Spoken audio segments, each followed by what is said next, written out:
Il faut savoir que lorsqu'une personne pratique l'avortement, elle répand par terre le sang. Et c'est interdit dans notre tradition.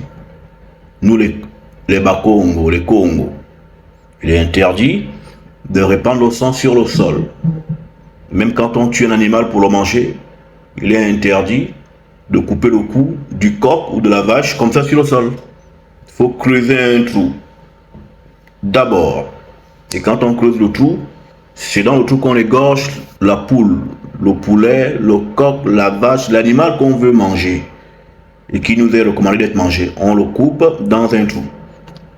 Or, lors des avortements, les sorcières, parce que il s'agit de sorcellerie, les sorcières tuent des gens, hein, et elles commencent à saigner comme ça dans la culotte, et parfois le fœtus il tombe par terre, il tombe dans la fosse, truc là des chasses d'eau, ce n'est pas sous terre, donc le sang est répandu.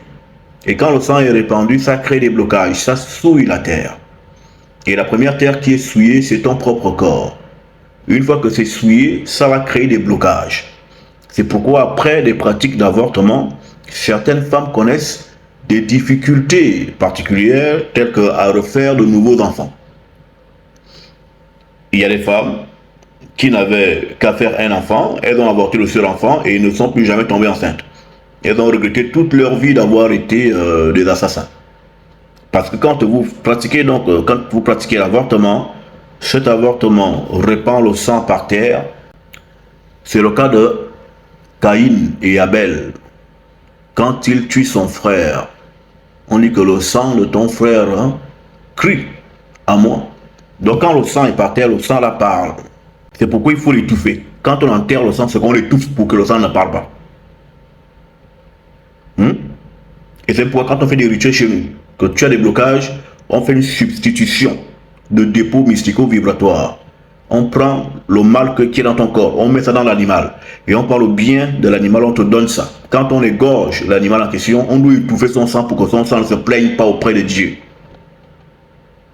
C'est des lois juives, les coutumes juives, qui sont les coutumes bantoues, parce que c'est nous les juifs. Donc, lors d'un cas d'avortement, le sang est par terre, ce sang va monter, les enfants vont crier, ils vont demander vengeance et justice. Leur sang te poursuit, où que tu partes, il te poursuit. C'est un signe qui est mis sur toi, ils sont sous tes pieds, les enfants que tu as tués, ils sont là, ils pleurent. Donc, il faut que justice soit faite, réparation soit faite. Et la réparation passe par les rites traditionnels de purification, de tables spécifiques faites, de choses faites, de rituels faits pour que les enfants arrêtent de pleurer et qu'ils reviennent, si on est encore en âge de faire des enfants, qu'ils reviennent sous forme d'une autre ou d'une nouvelle grossesse. Voilà. Donc, c'est des choses que beaucoup de gens doivent et devraient comprendre et connaître.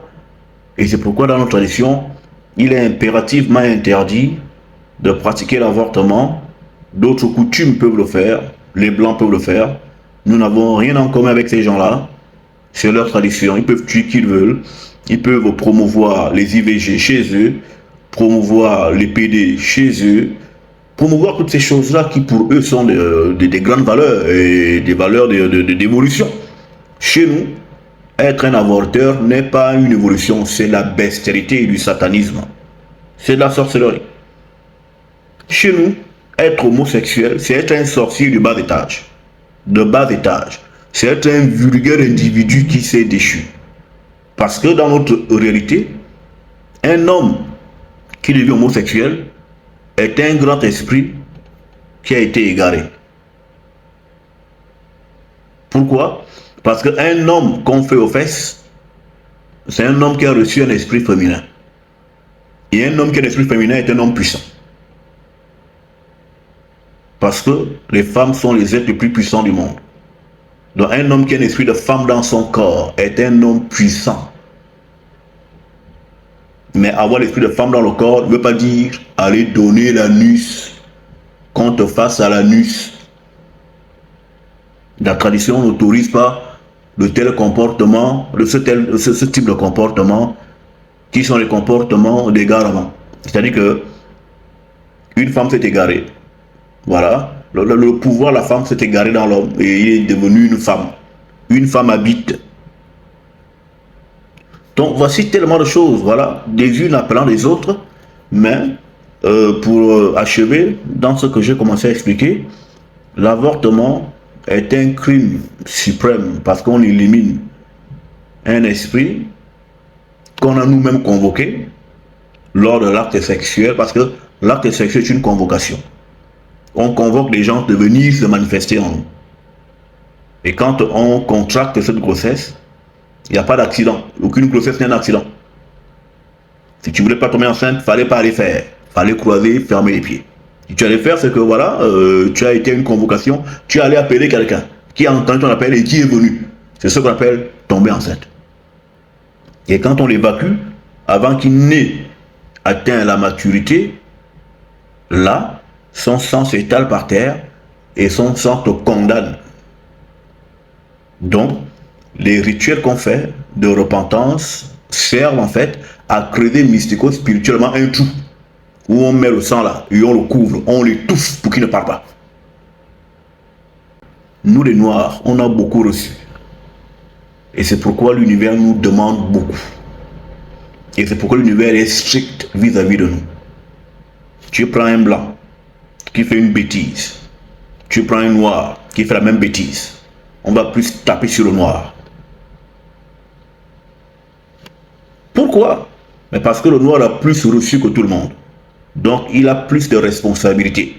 Il y a des choses qui ne lui sont pas autorisées. Une blanche qui avorte, ça va, c'est son problème. Une noire, non. Comment tu peux le faire? Ta tradition et tes ancêtres te l'interdisent. C'est un ancêtre qui devait venir faire accomplir une tâche et toi tu l'élimines comme ça. Ah, il va se plaindre.